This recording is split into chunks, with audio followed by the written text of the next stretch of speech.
vou deixar e depois fazer logo Não, o mas corte e olha lá, mas costura. ela nem sequer apareceu para estar só em 30 segundos ou coisa assim.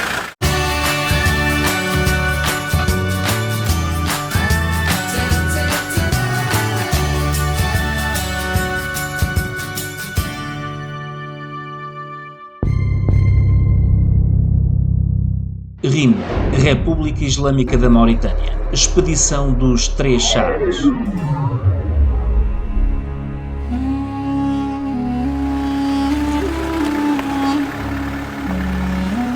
Dia 11. Esta noite foi bem mais tranquila e por isso dormimos que nem pedras. Estamos a caminhar para o oeste e eles fizeram isto mais para o leste, então. De manhã vemos, junto ao acampamento, algumas rolas e corvos que não fazemos ideia como chegaram ali e, sobretudo, como conseguem sobreviver num local daqueles. Antes de sairmos, deixamos um pouco de água e pão e então retomamos o percurso. Depois de mais algum tempo na areia, chegamos a uma zona de shot que atravessamos com grande dificuldade. Não ouvi. Convém ir passados, porque isto é um shot e a torrente pode ter algum afluramento de água e fazer lama. Um shot é um antigo lago salgado, agora seco, que poderá ter uma camada úmida e lamacenta por baixo da crosta seca. Aquele em concreto tinha partes com lama relativamente consistente por baixo e outras em que, ao quebrar a crosta de primeira camada, tínhamos depois uma camada de terra apodrecida que, em qualquer dos casos, exigia um esforço grande das viaturas. Atascar ali não é opção, porque o resgate será seguramente um verdadeiro pesadelo. Por isso, todos exigimos dos carros aquilo que eles têm para dar. Contornamos toda a orla do shot porque parece impossível e pouco prudente atravessá-lo pelo meio.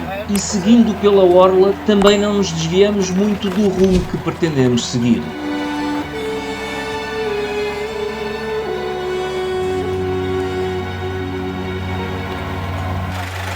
Bem, como podem ver, o carro do amigo Magalhães está cheio de lama. Por incrível que pareça, no meio do Mactir encontramos aqui uma zona pantanosa. Conseguimos atravessar aparentemente todos, 3 carros já estão do lado de cá.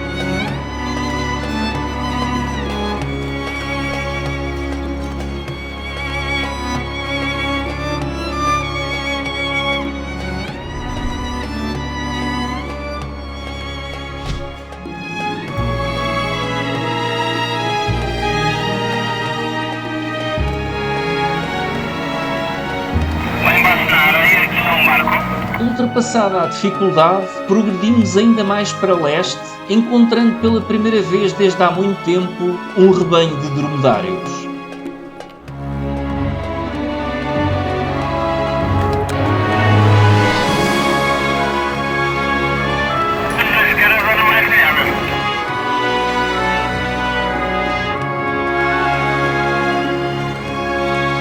Seguimos novamente em piso de areia, que por esta altura já era o nosso favorito, tendo em conta as alternativas.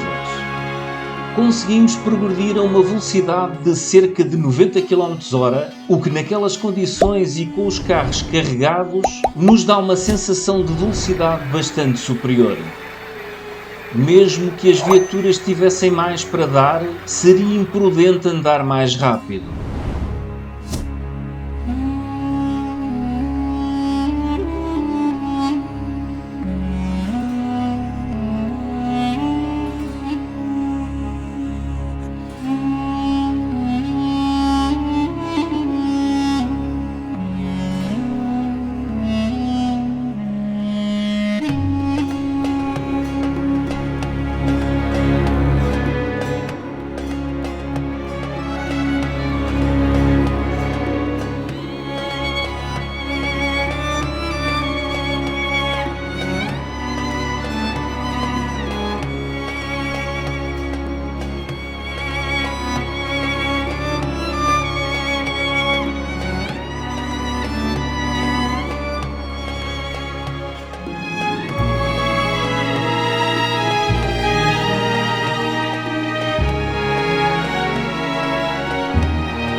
Mas explique lá o que é que está a fazer.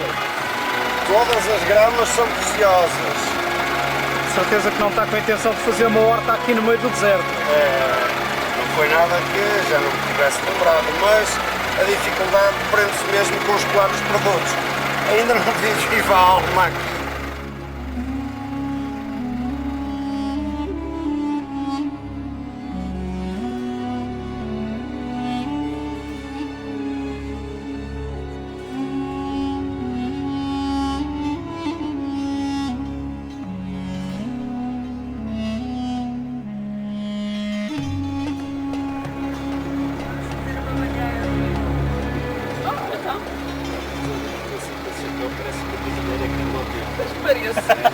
Não é? Que sai lá de trás dos arrozais, Parece uma Fiat Kong. sai lá de trás dos arrozais, aqui nem arroz há, nem água há, faz a conta.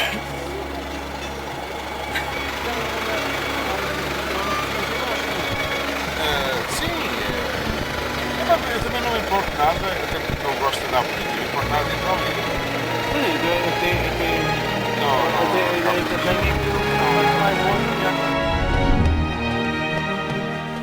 Os postos, no fundo, o que tem de especial são as referências que a gente tem aqui. Se estiver lá é um poço. Se tivesse outra referência, quer dizer, a gente tem que se agarrar à informação que tem, não é? Pois. E a informação que a gente tem aqui, a referência é um Não, poço. é que um dia, sei lá, eu cá provavelmente não vai ser a última vez que venho a Mauritânia, não é? Um dia, por exemplo, um dia que é capaz de funcionar, aquela volta lá mais para o fundo. E aí vamos passar outra vez no mesmo posto, não é? Está a ver? Sim, sim. Mas aquela volta é difícil de se proporcionar, não é? Não, eu para mim, se eu trouxer o Abica, para mim é perfeitamente fazível. Não, mas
Em alguns troços, os atascanços sucedem-se e em cada paragem é preciso cavar, meter pranchas de areia e empurrar num esforço que nos esgota.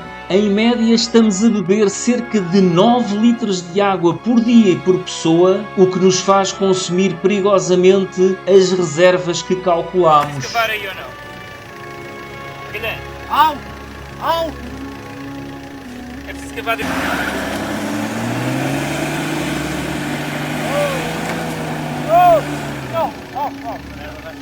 Já não estamos longe da pista que vem da Argélia, para onde temos estado apontados desde que saímos de Zoerate. Mas agora temos pela frente o novo ergue, que pode muito bem ser o mais difícil que enfrentámos até agora. O esforço para encontrar uma passagem exige de nós tudo o que ainda nos sobra de energia. E como se tivéssemos a ser testados, o Luís atasca o Toyota de uma forma e num local lixadíssimo. E como se não bastasse, para complemento, o António vê o BJ40 calar o motor, enquanto a maior parte do grupo tenta libertar o HZJ, dois aprendizes de mecânico concentram-se em perceber o que se passa com o BJ40. O ambiente está tenso. De um lado cavamos, empurramos e usamos o guincho do meu carro para resgatar uma das viaturas e do outro ensaia-se um circuito de alimentação alternativo procurando pistas para o problema.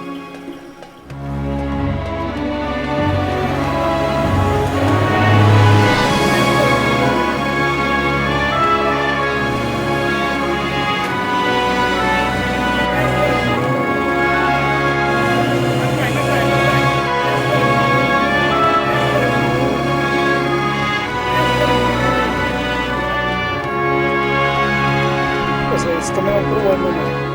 Mas depois de um tempo que nos pareceu uma eternidade, no mesmo momento em que finalmente conseguimos libertar o HZJ, ouviu-se o rosnar do motor do BJ40, o que me deu uma alegria que quase trouxe as lágrimas aos olhos.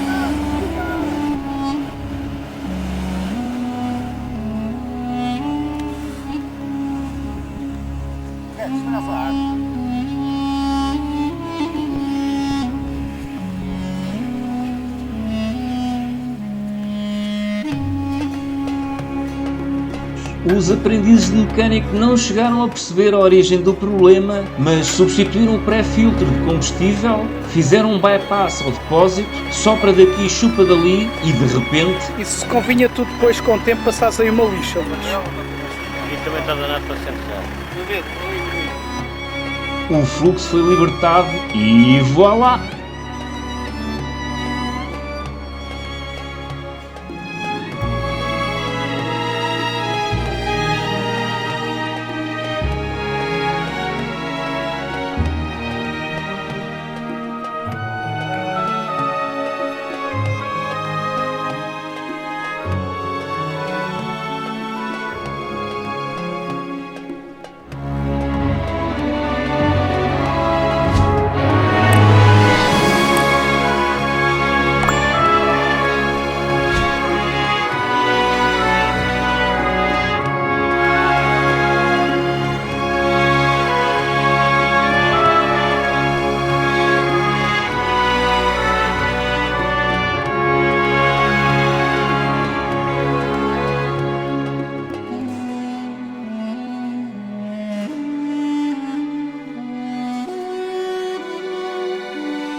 Mas o ergue ainda não está ultrapassado. Continuamos a procurar uma passagem no cordão de dunas, tentando aqui agora depois mais a sul, depois ainda mais a sul. Verificamos a cartografia e percebemos que temos mesmo de encontrar uma passagem, porque o erg estende-se para bem longe dali e fazer o mesmo caminho de volta leva-nos ao limite da autonomia de combustível, para não falar na água que consumimos a bom ritmo.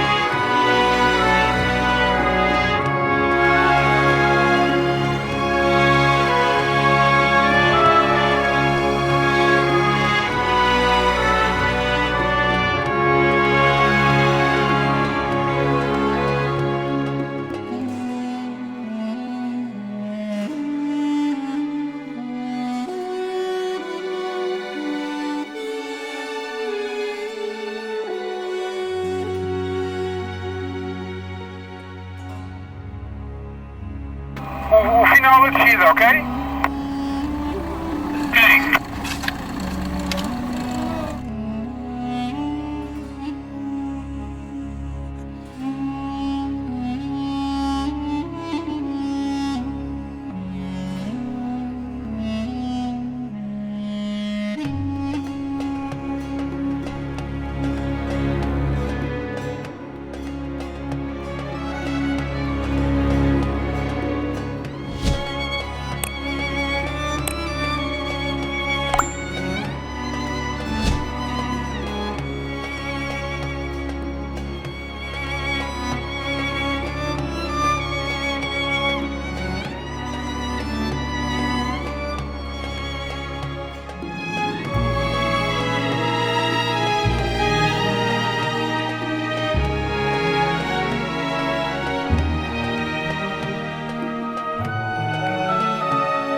Ora, mais uma tascancinho. Numa destas tentativas de passar o erg, chamam-me a atenção umas pedras que afloram à areia numa zona onde não havia mais pedras. Então, Magalhães, estou de roto ou não? Estou de roto. Estou à espera do meu gin tônico com muito gelo. Está quase. Como estamos num compasso de espera enquanto o Kim vai ver mais uma possibilidade de passagem, vou ver aqueles calhaus com mais atenção. Quando lhes pego, nem quero acreditar no que tenho na mão. É impossível estas pedras não serem pontas de lança, obviamente tão antigas quanto a própria existência humana. Junto com as pedras maiores estão também outras mais pequenas, bem mais afiadas, que me parecem ser raspadores. Como é que ele sabe? Estou eufórico com o achado A descida é muito grande. e vou partilhar com a malta a informação, mas na mesma altura chego ao Kim com a notícia de que ali deveria dar para passar. À direita, um espaço melhor.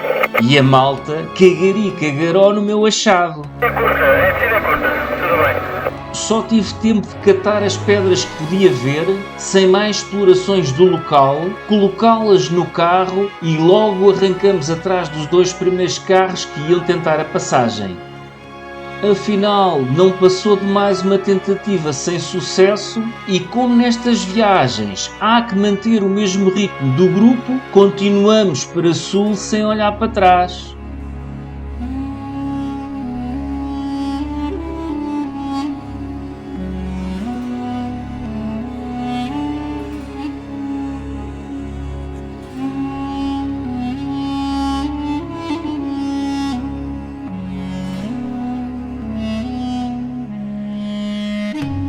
E mais um dia chega ao fim, já bem perto do objetivo, mas ainda com um ergue pelo meio. Acampamos no meio das dunas e cumprimos os rituais diários. Apesar das dificuldades, a moral continua alta. As conversas desta noite são sobre caça submarina, tema improvável para levar num deserto, e sobre as filmagens feitas durante o dia, que se confirmam no próprio local serem muito interessantes para futuramente revisitarmos esta grande aventura. Aproveitamos o tempo para reorganizar a arrumação das viaturas, agora que temos feito alguns consumos. E no processo somos surpreendidos por algumas garrafas de água vazias nos suportes onde supostamente só haveria garrafas cheias. Rapidamente percebemos que com os saltos, algumas das garrafas compradas em Zuerate partiram pelo fundo. A água evaporou nos carros e por isso nem nos apercebemos do que estava a acontecer. E com isto, a reserva de água ficou ainda mais curta. Marcamos que no futuro temos de consumir apenas água comprada localmente e guardar para as grandes travessias as garrafas compradas em Portugal.